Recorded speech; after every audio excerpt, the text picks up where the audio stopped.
नमस्कार, news blast देख रहे हैं आप। मैं हूं आपके साथ दीपिका सिंघल। चलिए शुरुआत करेंगे न्यूज ब्लास्ट खबरों की। शिवसेना, यूबीटी और सपा में दरअसल रार है। शिवसेना ने सपा को भाजपा की बी टीम क्यों कहा है, ये बड़ा सवाल है, क्योंकि महाराष्ट्र में महाहार के बाद महाविकास अघाड़ी के घटक दलों में विवाद हो गया है। अब शिवसेना और समाजवादी पार्टी आमने सामने हो गई है। शिवसेना की तरफ से हिंदुत्व का मुद्दा उठाने पर ऐलान किया गया। इसके बाद सपा नेता अबू आजमी ने गठबंधन से अलग होने का ऐलान कर दिया। मामले में आदित्य ठाकरे ने सपा पर निशाना साधा और सपा को बताया भाजपा की बी टीम। साथ ही कहा कि शिवसेना हिंदुत्व के साथ है। तो देखिए, जो एक साथ कभी आए थे वो अब अलग अलग होते हुए नजर आ रहे हैं। राहें अलग हो गई है, वो इसलिए क्योंकि विचारधारा नहीं मैच हो पा रही है। शिवसेना, यूबीटी और सपा में इसी वजह से रार ठन गई है।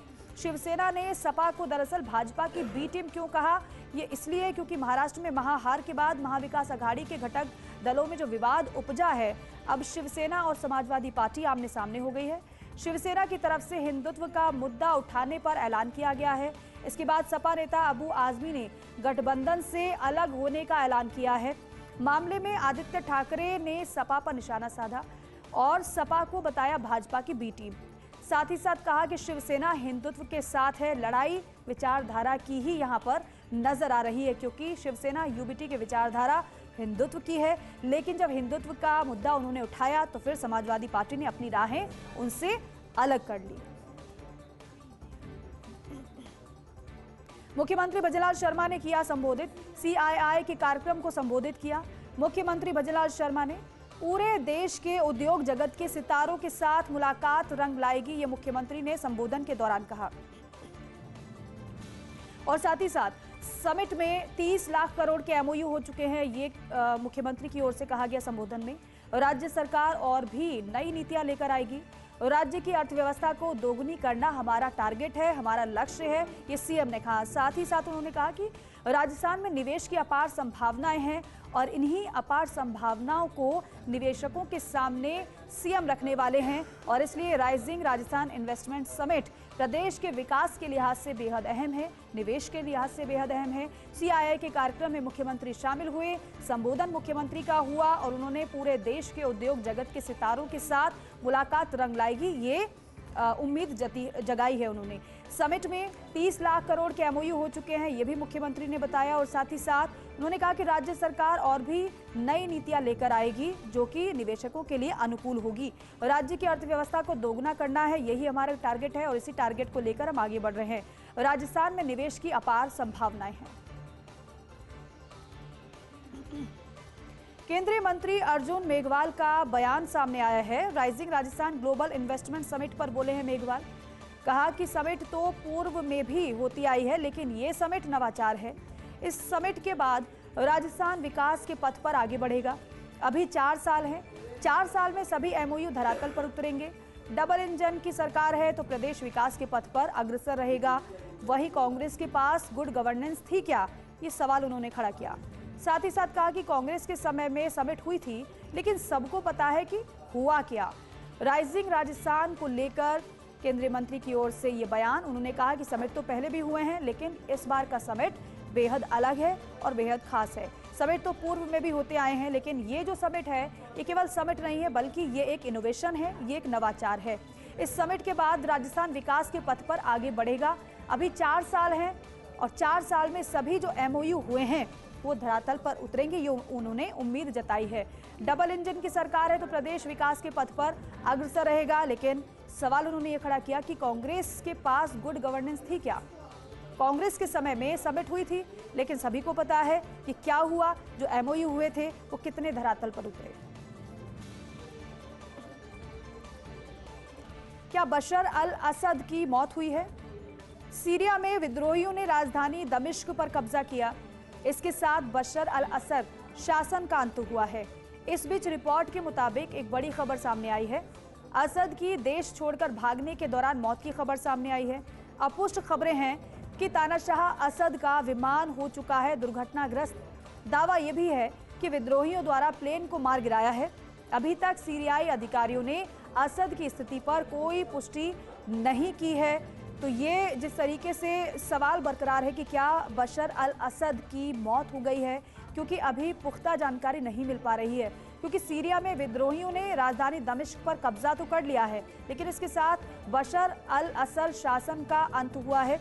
इस बीच रिपोर्ट के मुताबिक ये जानकारी है कि असद की देश छोड़कर भागने के दौरान दरअसल मौत हो गई है, लेकिन अभी इस बात की पुष्टि नहीं हुई है, क्योंकि ये अपुष्ट खबरें हैं। अपुष्ट खबरें ये हैं कि तानाशाह असद का विमान दुर्घटनाग्रस्त हो चुका है और इसी दुर्घटना में उसकी जान जा चुकी है, मौत हो गई है असद की।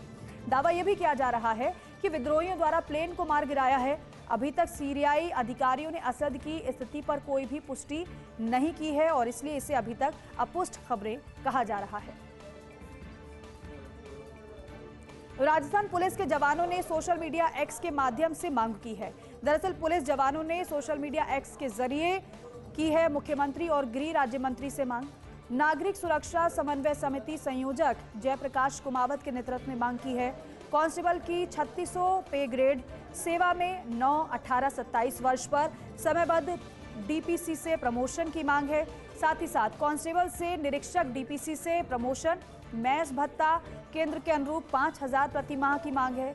एसआई भर्ती परीक्षा में 20% पद कांस्टेबल के लिए आरक्षित करने, ट्रांसपोर्ट अलाउंस 4000 प्रति माह करने, hard duty allowance basic plus DA का 20% किया जाए, ये इनकी मांग है। सोशल मीडिया प्लेटफॉर्म एक्स के माध्यम से इन्होंने अपनी मांग रखी है सरकार के समक्ष, मुख्यमंत्री के समक्ष, गृह राज्य मंत्री के समक्ष। साथ ही साथ आपको बताएं कि नागरिक सुरक्षा समन्वय समिति संयोजक जयप्रकाश कुमावत के नेतृत्व में ये मांगे हैं। कांस्टेबल की 3600 पे ग्रेड, साथ ही साथ सेवा में 9, 18, 27 वर्ष पर समयबद्ध डीपीसी से प्रमोशन की मांग रखी है। कांस्टेबल से निरीक्षक डीपीसी से प्रमोशन, मैस भत्ता केंद्र के अनुरूप 5000 रुपये प्रति माह करने की मांग है इनकी। और साथ ही साथ एसआई भर्ती परीक्षा में 20% पद कांस्टेबल के लिए आरक्षित करने, ट्रांसपोर्ट अलाउंस 4000 प्रति माह करने, hard duty allowance basic plus DA का 20% किया जाए, ये भी उन्होंने मांग की है। और ये मांगे सोशल मीडिया के जरिए इन्होंने मुख्यमंत्री के समक्ष रखी है।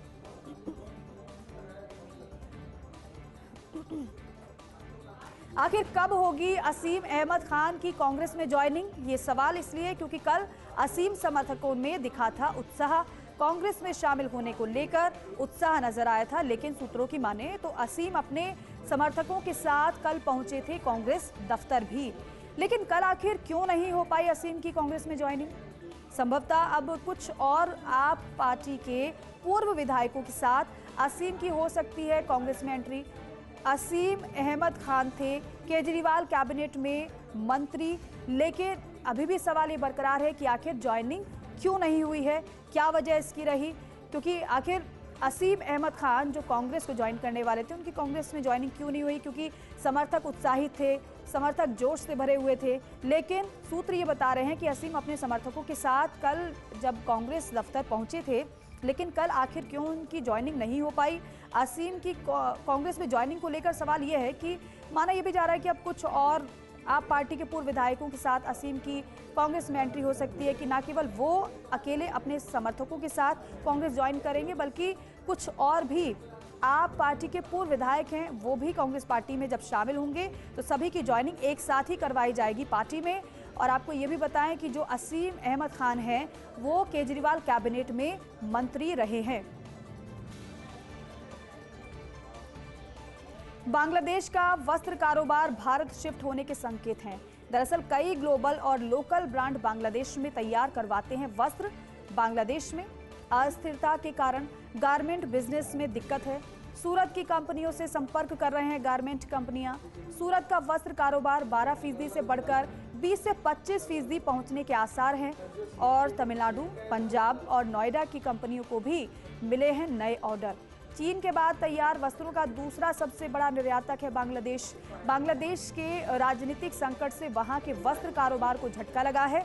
भारत की गारमेंट कंपनियों के सामने कारोबार बढ़ाने का ये मौका है, क्योंकि बांग्लादेश में जिस तरीके से अस्थिरता का माहौल बना हुआ है और ऐसे में गारमेंट बिजनेस को देखा जाए तो भारत के लिए अब असीम संभावनाएं नजर आने लगी हैं, क्योंकि बांग्लादेश का वस्त्र कारोबार भारत शिफ्ट होने के संकेत है। और अगर ऐसा हो रहा है तो भारत के लिए इसे अच्छी बात कही जा सकती है, लेकिन पड़ोसी देश बांग्लादेश में जिस तरीके से जो माहौल बना हुआ है वो भारत के लिए सही नहीं कहा जा सकता है। लेकिन अगर कपड़े के कारोबार के नज़रिए से देखा जाए तो भारत के लिए यहाँ पर अच्छे संकेत से कहे जा सकते हैं, क्योंकि कई ग्लोबल और लोकल ब्रांड बांग्लादेश में तैयार जो हैं, जो वस्त्र तैयार करवाते हैं, वो बांग्लादेश में अस्थिरता की वजह से गारमेंट बिजनेस में उनको दिक्कत आ रही है।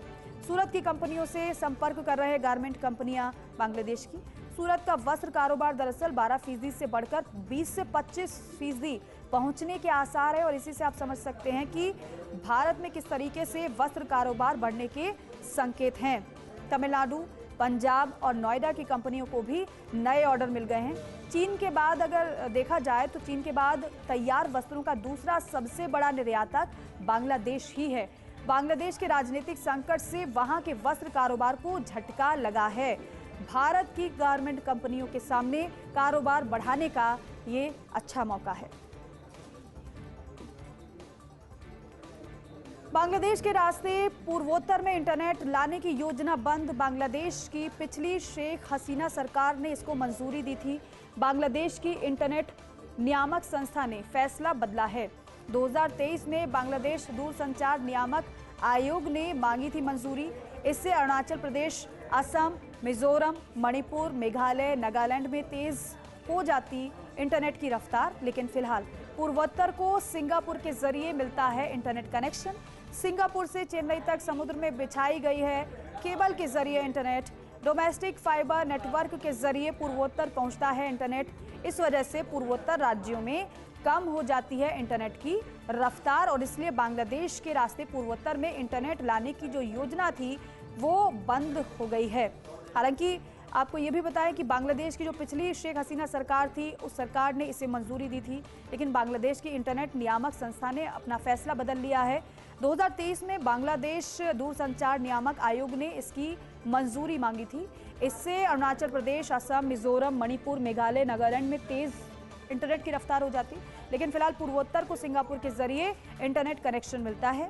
सिंगापुर से चेन्नई तक समुद्र में बिछाई गई केबल के जरिए इंटरनेट मिलता है। डोमेस्टिक फाइबर नेटवर्क के जरिए पूर्वोत्तर इंटरनेट पहुंचता है, और इस वजह से पूर्वोत्तर राज्यों में कम हो जाती है इंटरनेट की रफ्तार। बसपा नेता नरेंद्र सागर क्यों हुए निलंबित? माना यह जा रहा है कि सपा नेता की पुत्री से हुई नरेंद्र सागर के पुत्र अंकुर की शादी अलापुरा के सपा विधायक त्रिभुवन दत्त की बेटी कुसुम से शादी हुई है। 3 दिसंबर को रिसेप्शन में सपा अध्यक्ष अखिलेश यादव ने भी की थी शिरकत। कुछ स्थानीय नेताओं ने बसपा हाईकमान के पास भेज दी इसकी तस्वीरें, लेकिन नरेंद्र सागर के साथ सपा नेता की तस्वीरों से बसपा हाईकमान नाराज हुआ। इसके बाद रामपुर के बसपा नेता नरेंद्र सागर को पार्टी से निलंबित कर दिया गया। हालांकि मायावती ने यह कहा है कि शादी जैसे व्यक्तिगत मामलों का पार्टी से कोई संबंध नहीं है। रामपुर में 2 बसपा नेताओं के बीच हुई लड़ाई की वजह से निलंबन का कारण माना जा रहा है। लेकिन शादी समारोह है, शादी समारोह में पक्ष हो या विपक्ष हो, हर कोई पहुंचता है। क्या वाकई में निलंबन की यही वजह हो सकती है, या फिर पर्दे के पीछे कुछ और ही चल रहा था और बसपा हाईकमान को पता चल गया, इसीलिए ही बसपा नेता नरेंद्र सागर को निलंबित किया गया? लेकिन कई कारण माने जा सकते हैं। माना यह भी जा रहा है कि सपा नेता की पुत्री से हुई नरेंद्र सागर के पुत्र अंकुर की शादी है, लेकिन अलापुरा के सपा विधायक त्रिभुवन दत्त की बेटी कुसुम से उनकी शादी हुई।